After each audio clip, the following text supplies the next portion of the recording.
Et voilà, ils nous ont rejoint, donc l'association Diexgo. Vous êtes deux, donc il y a Luca Antonio et Antonio, voilà. Alors bienvenue dans le studio du Plateau Live. Comme je le disais, ça fait toujours très très très plaisir de pouvoir accueillir des associations telles que les vôtres. On en a déjà reçu énormément ici dans ce studio. Trop parfois. Ça faisait, voilà, trop parfois. Non mais trop dans le sens où s'il y a des associations, c'est qu'il y a des causes à défendre. Exactement. C'est qu'il y a énormément de causes à défendre et ça veut dire que parfois il y a des pouvoirs qui ne s'appliquent pas. Voilà. Exactement. Alors justement, on va demander à Luca et Antonio. C'est ça. C'est ça. Hein. Je l'ai bien dit avec l'accent en plus. Oui, mais avec ou sans accent, ça va. D'accord. On va vous demander justement comment s'est créée cette association, quelle a été justement la cause et quel est le but, surtout l'objet de l'association. Déjà, merci de nous recevoir ici. Mais de rien. Ça fait toujours plaisir et puis ça nous aide, nous, à gagner en crédibilité auprès des entreprises. Oui. Donc l'association Diexgo, elle s'est créée en hommage à mon frère qui est décédé à 20 ans de la maladie du cancer. Donc c'est une association qu'on a créée suite à sa demande. Il nous a demandé de rendre un petit peu la monnaie de la pièce puisqu'il avait été aidé par une association, il nous a demandé de faire pareil. Et donc on l'a créé parce qu'on s'est rendu compte que les jeunes, ils n'étaient pas très aidés quand ils étaient atteints du cancer. Ils étaient souvent un petit peu délaissés dans leurs hôpitaux et dans leurs chambres. C'est vrai ? C'est vrai, oui. Alors, quand on dit délaissé, le mot est peut-être un peu fort, Ouais. mais c'est des ados. Donc déjà, quand on est ado, le corps change et la maladie fait que votre corps change encore plus. Donc déjà, quand on est ado, on se cloisonne un peu dans sa chambre et la maladie fait que vous n'en sortez plus du tout. Donc c'est compliqué d'aller vers eux en fait. Donc nous, on a la chance d'avoir des jeunes et d'autres assos qui nous aident et donc ça permet de rentrer en contact avec eux. Mais je laisse Luca continuer. Tout à fait. Mais moi, ce que je voudrais savoir, Luca, alors je sais que je ne veux pas rentrer trop dans le détail, mais qu'est-ce qui c'est ? Alors c'est ton frangin, évidemment, voilà. 20 ans quand même, enfin, c'est super jeune. Comment il l'a découvert et comment est-ce possible à 20 ans d'avoir un cancer ? Parce qu'aujourd'hui, c'est vrai que dans l'inconscient collectif, un cancer, on l'attrape aux alentours de 40-50 ans, même si La preuve c'est que faux. C'est faux, mais comment il a découvert ? C'est un petit peu un coup du hasard. Il s'est rendu à l'hôpital pour quelque chose de totalement différent. Ouais. Et sur un scanner, on s'est rendu compte qu'il y avait une petite tache juste au-dessus des poumons. Et donc un médecin a décidé de faire un scanner plus bas. Et c'est là qu'il s'est rendu compte qu'il était malade. D'accord. Malheureusement, le cancer, il ne fait pas de différence. Donc on est 50, 60, 70 ans ou même 10. Le cancer, il peut nous atteindre. Il ne faut pas l'oublier que tout le monde a un cancer en soi. Il se développe pas. Mais c'est un peu la loterie. Donc ce cancer-là, mon frère, il l'a découvert trop tard pour lui. Mais c'est pas le cas de tout le monde. C'est pour ça qu'aujourd'hui, on s'est créé pour rappeler aux gens que c'est important de se faire dépister pour pas qu'ils oublient. Alors qu'est-ce qu'on doit faire quand on est jeune pour se faire... Parce qu'on va chez le médecin, le médecin n'oriente pas nécessairement les enfants bien sûr. Et les ados en disant tiens, vous allez vous faire dépister. Comme par exemple, moi, une femme de proche de 50 ans, aller se dépister pour le cancer du sein et des choses comme ça. Dans la tête d'un jeune, c'est pas acquis. C'est ça. même pas envisageable d'ailleurs. Enfin, Ouais. pour être honnête, c'est vrai. Hein. Et c'est là que c'est bien d'alerter justement. Donc, comment faire pour alerter les jeunes et leur dire voilà, il faut vous faire dépister quand on n'a pas de signes, quand on n'a rien. Le plus important, c'est d'aller les voir, c'est de leur en parler. Faut pas les laisser se découvrir eux-mêmes. Faut apprendre aux gens, faut être pédagogue. La prévention, c'est le meilleur moyen pour les jeunes de découvrir qu'ils peuvent être malades eux aussi et qu'ils le sont peut-être déjà. Non, ouais, d'accord. Et d'ailleurs, c'est ce que vous faites justement. Expliquez-nous un peu comment vous agissez auprès des jeunes. Alors nous, au niveau des jeunes, ce qu'on fait, c'est qu'on les rencontre. Ouais. On s'est rendu compte en fait que très peu de jeunes savaient ce qu'était par exemple le vaccin contre le papillomavirus. Et le peu qui étaient au courant de ça étaient juste des filles, alors que les garçons aussi peuvent l'avoir. Et donc déjà, juste de dire, ton médecin t'en a pas parlé. Toi, tu t'es pas renseigné. Parce que quand on est jeune, on a tous été jeunes, Bien lui sûr. il l'est encore, Bien sûr. on se sent invincible. On a mal quelque part, on dit ça passera comme c'est venu et on va pas forcément chez le médecin. Alors que tout l'intérêt de la chose, c'est d'aller chez le médecin justement. Le médecin va pas forcément trouver d'un coup que vous avez un cancer, et je souhaite pas qu'il y ait 1 million de cancers qui se détectent. Mais il faut quand même savoir que chez les enfants, et en pédiatrie en fait, oncologie, on est enfant de 0 à 25 ans. Ah ouais. Ouais. Tant que le cerveau n'est pas... le cerveau se termine à 25 ans d'ailleurs. Mais je connais quand même beaucoup de gens au-delà de 25 ans qui n'ont pas leur cerveau totalement fait. Ça c'est sûr. Ouais. Mais le cerveau se développe jusqu'à 25 ans et se Tout à termine, fait. c'est vrai. Hein, Alors c'est après, l'âge. c'est quelque chose que vous m'apprenez, moi je savais pas. Si. Et c'est vrai que c'est une autre manière d'aborder les traitements aussi pour les jeunes parce que ils vivent pas les mêmes choses que les adultes. Je vous le disais tout à l'heure, le corps change quand on est adolescent. Et donc nous, on va les voir, on va leur parler, on leur explique que malheureusement ça n'arrive pas qu'aux autres et qu'on pense toujours que ça arrive aux autres jusqu'au jour où les autres c'est vous. Bien sûr. Et nous, c'est ce qui nous est arrivé. En fait, Diego est parti parce qu'il y avait une arythmie cardiaque, on l'emmène à l'hôpital, ils font un TEP scan. Ouais. Il voit une tâche, comme Luca a expliqué, et là, ça démarre. C'est un médecin qui vient, un deuxième médecin. Moi, j'étais pas là parce que, forcément, on était post-Covid et après, il y a toujours ces règles. Hein, c'est d'une personne à la fois. Et puis, Diego Bien était sûr. majeur, Ouais. donc pas forcément la possibilité de l'accompagner. Et voilà, t'as un cancer. Et jamais de signe avant-gardiste, jamais Si, il avait rien. des douleurs, mais il était mécanicien poids lourd. Il bougeait des outils qui faisaient le poids de certains êtres humains. Bien sûr. Puis il était quand même gaillard, le garçon. Bah, on le voit sur la photo, complètement. Ouais. Et là, il est sous chimiothérapie sur la photo. D'accord. Là, À quel âge il l'a découvert? à 19 ans et quelques. Oui, donc en On fait... voulait- Et c'est marrant. Si je peux me permettre, nous, on essaie d'avoir une vision un peu décalée des choses.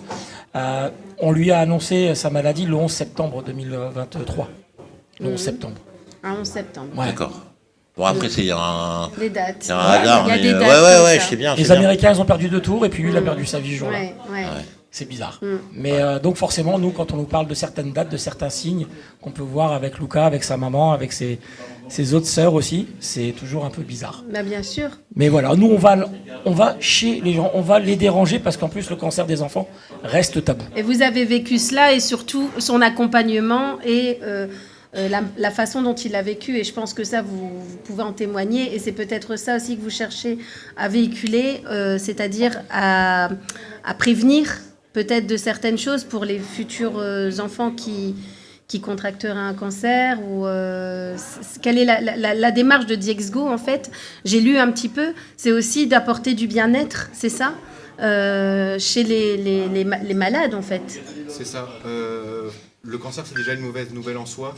Donc si on n'est pas accompagné, si on se retrouve un petit peu tout seul face à la maladie, on peut vite tomber dans un cycle très mauvais pour soi, dans la tête, et en plus physiquement avec Bien le entendu. cancer qui nous attaque. Donc nous, on leur offre des moments de répit, c'est ce qu'on appelle des moments de répit. On Et leur qu'est-ce que permet c'est de alors, voilà. s'éloigner du quotidien médical. Ouais. Donc ça peut être n'importe quoi. Un jeune qui va nous demander quoi que ce soit, qui va nous demander de partir en voyage une journée, d'essayer de conduire pour une première fois, ou même d'avoir une console pour se resociabiliser. Nous, on va faire tout ce qui est en notre possible pour lui financer ça. Et comment vous allez vers ces jeunes? Parce que vous allez dans les hôpitaux ou ce sont eux qui viennent vers vous? On est en collaboration avec d'autres associations Ouais. qui, elles, sont plus proches des hôpitaux. Nous, on essaye d'en rester un petit peu éloignés, mais on a une association, par exemple, Choisir l'Espoir, qui nous aide à trouver les jeunes et à leur parler de nous. Et ensuite, eux viennent nous voir. Et après, il y a le bouche à oreille, en fait. Bien sûr. On aide un enfant, les parents en parlent à un autre parent, et ainsi de suite. Et nous, on intervient. Nous, on pose jamais de questions de quel type de cancer. Pour être honnête, on a aidé 10 gamins depuis la création de l'association C'est énorme. au mois de septembre l'année dernière.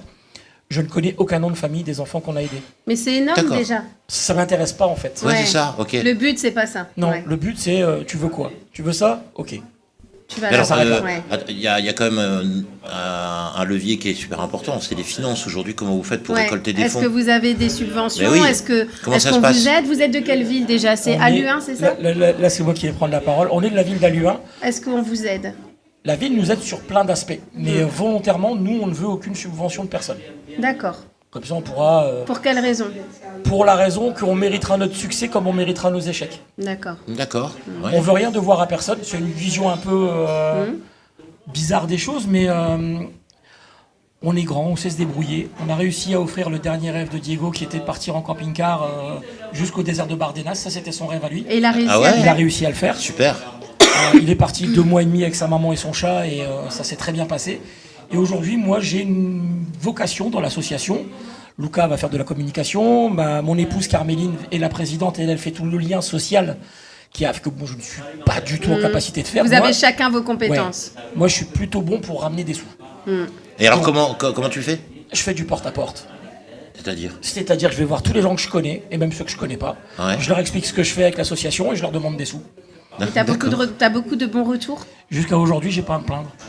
C'est génial, après, c'est génial de pouvoir... Mais après, tu crées des événements. J'ai cru C'est comprendre ça. qu'il y avait des événements qui sont créés. D'ailleurs, il y en a qui vont venir. En fait, on crée des événements et parfois il y a des structures qui créent des événements pour nous.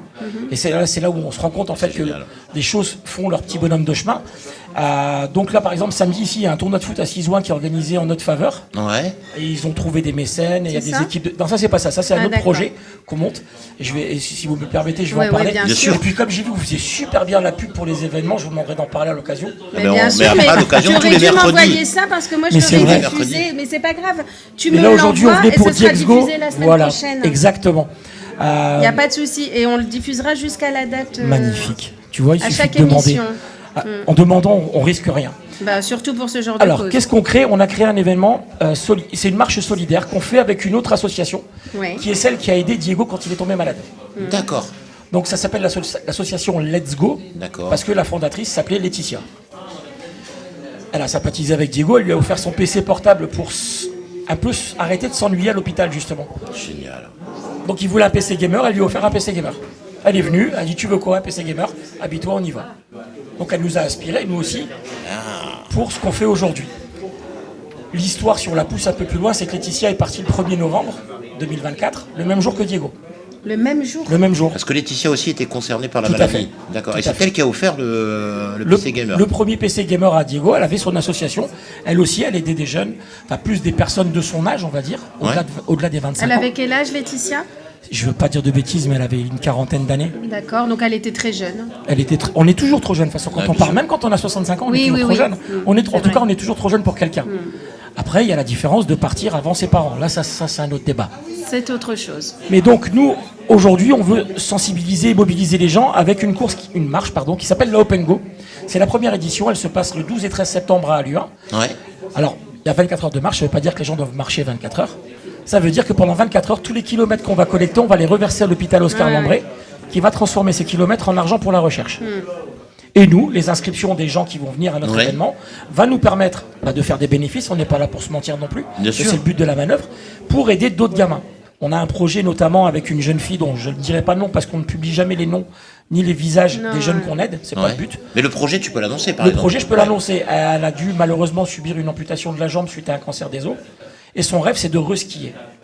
Donc on va tout faire pour qu'elle ait sa prothèse pour pouvoir aller skier dès les prochaines neiges. Donc c'est ce genre de choses qu'on fait. Voilà, elle veut skier. Et je vous dis, je sais pas comment elle s'appelle et je sais pas quel cancer Le exactement tout, c'est elle a. qu'on te dise, en fait, Voilà. au final, elle a réussi, elle est partie skier. Les gamins rencontrent mon épouse ou nos enfants et disent bah on veut ça, et ben d'accord. Vous, votre récompense, c'est de savoir que les vœux se soient réalisés. C'est de les voir sourire. C'est génial. C'est de les voir sourire. Même une seconde en fait. Aujourd'hui. Et en fait, le fait d'avoir fait ça, oui, ça, on va en parler aussi, Ouais. on va juste revenir dessus juste Après, tu après. pourras prendre la parole. Le fait d'avoir créé cette association, c'est peut-être aussi parce que justement, l'association Let's Go de Laetitia vous a peut-être aussi donné le déclic et l'envie de poursuivre des choses et puis Bien sûr. c'est Bien de sûr. perpétrer en fait toutes les actions. Que que c'est avait important. initié. Et le jour où on a dit à Aurélien, le président de l'association, voilà, on va créer notre association, on va l'appeler Diexgo, en clin d'œil à Laetitia Ouais, et à Let's Go. un peu en hommage. Il nous a regardé, la première chose qu'il a dit, bah nous on vous attendait en fait. C'est génial. Donc aujourd'hui on est deux assos. Comme j'aime à plaisanter, nous on s'occupe des jeunes, eux ils s'occupent des vieux.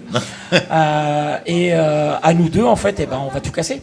Puis ce qui est bien, c'est que vous faites ça en famille et Ouais. que tout le monde se soutient en mémoire c'était Diego, c'est ça? C'est ça. De Diego, en fait. Et Ça ça, donne un c'est peu de aussi sens à ce très qui n'en a important, pas. voilà, qu'il soit pas parti pour rien. Alors, il sera toujours parti pour rien, Ouais. mais en tout cas, aujourd'hui, quand on pense à lui, on pense aussi aux jeunes qu'on aide et à la mémoire que ça laisse. Et quand on voit des jeunes, parce qu'il avait aussi créé des autocollants pour les faire voyager, parce qu'il adorait voyager, mais quand à un moment donné la maladie vous rattrape, il avait créé un autocollant avec un QR code Ouais. et on a fait voyager ce QR code et cette photo dans 480 destinations l'été dernier. Donc il a fait le tour du monde en fait. D'accord. Et nous, on veut qu'il continue à faire le tour du monde. Donc quand on voit ça, en fait, on se dit, bah voilà, Diego avait une peur. Parce qu'à 20 ans, on se dit qu'on n'a pas fait grand-chose dans la vie. Bah, Ah non. non. Il avait peur qu'on l'oublie. Ah bah on l'oubliera pas. On l'oubliera jamais parce que nous, on fera toujours en sorte que on se souvienne de lui, quoi. Et je pense qu'avec votre association, vous marquez déjà, parce que moi je ne connaissais pas l'association, je peux vous dire que je l'oublierai pas. On est tout jeune, hein, donc c'est normal que vous ne nous connaissiez pas, mais vous inquiétez pas, on va revenir souvent vous voir parce qu'on aura beaucoup Mais il n'y a d'événements pas de à faire. souci pour faire la promo de vos événements, pour que vos actions fonctionnent, pour que ça aille vraiment dans le sens qu'il faut. En tout cas, vous pouvez compter sur nous. Ça, C'est avec sûr. grand plaisir. Ça, c'est certain. Et donc, je termine avec ce week-end. Ce week-end, il y aura aussi des animations, des concerts, des stands de prévention avec la Ligue contre Ça le se cancer. passe où ? À Luin, au À Jardin de la Luin. Paix. Ouais. Après, pour tous ceux qui le souhaitent, vous pouvez nous suivre sur nos réseaux sociaux. On diffuse tout sur les réseaux sociaux, que ce soit Facebook, Instagram et TikTok. On commence à s'y mettre à TikTok. C'est un métier particulier. Oh ouais, les réseaux. Hein. Ouais. C'est pas facile. Non, mais bon. Et donc, l'idée, faire c'est ce qu'on vraiment peut. de faire la fête, malgré le thème un peu lourd qu'on apporte. Il y aura aussi une veillée des lumières. La veillée des lumières, c'est qu'on allume une bougie pour toutes les personnes qui ont été touchées de près et de loin par le cancer, qui se sont battues ou qui se battent encore contre cette maladie. Et donc après, ces lumières vont servir à illuminer le parcours, parce qu'on va aussi marcher la nuit. Donc toutes ces personnes seront là avec nous pendant ce moment-là. Et donc, c'est ce week-end. Hein. Non, c'est le 12 et 13 septembre. Le 12 et 13 septembre. Ah, je pensais que c'était ce week-end. Non, ce week-end, c'est un tournoi de foot. Donc, en fait, cette petite affiche qui est là, donc vous la voyez pas bien, mais on va la la diffusera relayer, on va la relayer. la semaine Merci beaucoup. prochaine. On la diffusera dans toutes les émissions. Bien Super. sûr, en été, l'émission s'arrête, mais on la diffusera. On n'hésitera pas à les mettre sur nos réseaux. Et en tout cas, au mois de juin, elle passera dans toutes les émissions. Voilà, pour qu'on puisse vous en parler et surtout que vous puissiez éventuellement vous y rendre. Le 12 et 13 septembre 2026 à partir de 15h. Une marche solidaire, ça c'est chouette les marches. Hein. Et puis voilà, toujours des kilomètres qui soutiennent. Plus on fait de kilomètres, plus on soutient. Et puis 10 € adultes, 5 € enfants, c'est vraiment un prix complètement démocratique. Et comme on dit, effectivement, on est beaucoup trop à être touché par cette maladie, comme tant d'autres. Mais je pense que grâce à toutes ces actions, grâce aux médecins, grâce à la recherche, grâce à tout cet argent qui est mis dans toutes ces actions, on arrive quand même à avancer. Aujourd'hui, on voit bien que quand il y a des choses, il y en a qui s'en sortent quand même. Et c'est justement ça aussi qu'il faut retenir. Oui, parce qu'il y a beaucoup de jeunes qui survivent à ça. Ouais, mais c'est Nous, on ça. fait partie de ceux qui n'ont pas eu la chance, mais Non. ça ne veut pas dire que c'est dramatique systématiquement, même si la maladie l'est. Le diagnostic, le parcours médical, c'est compliqué, mais ça ne veut pas dire qu'il faut rester triste tout le temps. Donc si on peut accrocher un sourire une après-midi, une journée, ou même une soirée, nous, on a fait notre job. On est content. En tout cas, Solène y sera, Sandrine aussi. C'est ça, on y Solène va sera. chanter. Bah oui. Solène va chanter, Voilà, effectivement. Voilà, on Salut, a des Solène. petits messages, mais bien sûr, il faudra y aller, il faudra se mobiliser. Ça, ce sont des causes, moi, qui me tiennent énormément à cœur, comme beaucoup d'autres, et sur lesquelles on n'a pas de timing. On peut passer le temps qu'on veut à discuter de ça. C'est très, très, très important d'avoir On des pourrait gens vous comme emmener des heures. Hein. Oui, mais c'est très important d'avoir des Là, personnes J'ai vu et passer des une loi, là. associations Il faut comme ça. qu'on en parle de cette loi. Oui, là. C'est quoi, alors, là C'est quoi cette Nénette, loi on va remettre la petite... voilà. Tu sais l'expliquer? Tu veux que je m'en occupe? Donc, D'accord. alors, c'est quoi cette loi alors à aujourd'hui, Marie Récalde. Marie Récalde, c'est une députée, en fait, si je ne dis pas de bêtises, de la région bordelaise, qui a Ouais. fait une proposition de loi, en fait, où on prendrait une espèce de taxe, en fait, sur les laboratoires pharmaceutiques, qui équivaudrait à 1% de leur chiffre d'affaires pour financer la recherche des cancers pédiatriques. Ouais. Donc ça a fait beaucoup de bruit, parce que ça fait longtemps qu'on attendait que ce soit voté. Parce qu'aujourd'hui, aujourd'hui, 5% de la recherche est consacrée au cancer pédiatrique. D'accord. Pourquoi? Parce qu'en fait, aujourd'hui, quand les enfants sont malades, on ne cherche pas à savoir de quoi ils sont malades, on cherche juste à les soigner. C'est ça. Et aujourd'hui, le problème, c'est qu'on on envoie des doses à un gamin de 10 ans, par exemple, des doses d'adultes de chimiothérapie. Alors je schématise, je ne suis pas médecin, et je ne veux pas dire de choses non plus qui seraient irresponsables, mais tout n'est pas forcément bien adapté. Et on a encore la chance, nous, d'être vos frontaliers, puisque là, pour le coup, on est les petits Français. Mais il y a beaucoup de choses aussi qui se font en Belgique. Et donc, c'est vrai que cette loi, elle va permettre d'avoir de plus gros budgets et des budgets dédiés à la recherche des cancers pédiatriques. Ben, c'est très important. C'est une bonne nouvelle, ça, déjà. Donc, Oui. en tout cas, J'espère qu'ils feront la même pour éviter aux parents d'enfants malades de payer le parking. Ouais, non, mais c'est clair. Mais, moi, je trouve que c'est très bien, hein, mais que le gouvernement, il accélère un petit peu plus, quoi, quand même. et comme on dit, on pourra en parler Pensez des comme heures, Belge, et hein. Oui, il y a bien sûr. énormément encore de choses à faire. Donc, Vraiment, merci, un grand merci à vous d'exister, des associations comme les vôtres. Et je crois que Parce que Diego je pense vous remercie que- aussi également. Ouais, ah bah Non, oui, vraiment. ça c'est sûr et C'est nous qui le certain. remercions. Je pense que c'est nous qui le Ouais, remercions. ouais. Non, moi j'ai envie de dire qu'il a plutôt intérêt à nous remercier parce que il nous fait faire des marchés, il nous fait faire des plateaux télé. Bon, ça c'est plutôt sympa pour l'orgueil, mais il nous a laissé une belle mission, mais il se rendait pas compte du boulot que c'était, quoi. Ouais. En tout cas, J'ai le droit, j'ai le droit de le taquiner. vous avez beaucoup de mérite, énormément de courage aussi, il faut le souligner, parce que vous avez le sourire et ça doit pas être tous les jours très simple. Et comme on l'a dit tout à l'heure, on ne l'oubliera pas. Non.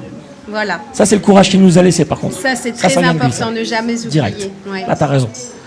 Mais c'est quand même compliqué de faire tout ce qu'on fait. En tout cas, on vous souhaite une pleine réussite Et merci vraiment de nous avoir avec reçus. cette association. C'était un plaisir. Et surtout Merci. qu'elle perdure et qu'elle grandisse et qu'elle grossisse et que, voilà, que vous puissiez aider le maximum de personnes et surtout de jeunes. Et merci, merci, merci pour eux.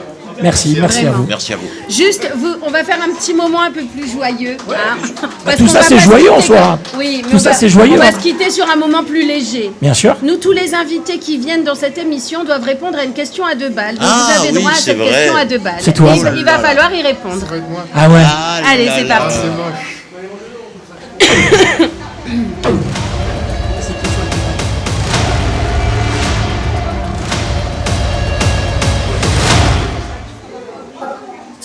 Salut, c'est Séverine de l'orchestre Carte Noire. Alors, la question à 2 balles. Dans le café, faut-il mettre du sucre ou pas de sucre?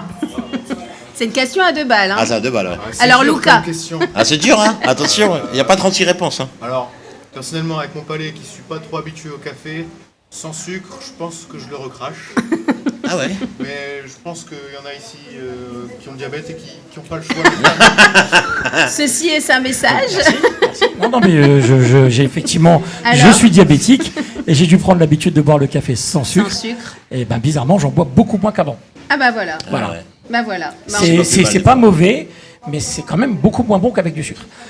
ça, c'est différent. une question de goût, n'est-ce pas? C'est une question à 2 balles. En tout cas, on vous remercie énormément pour Encore votre merci. participation et on vous souhaite une très très bonne continuation surtout. D'accord ?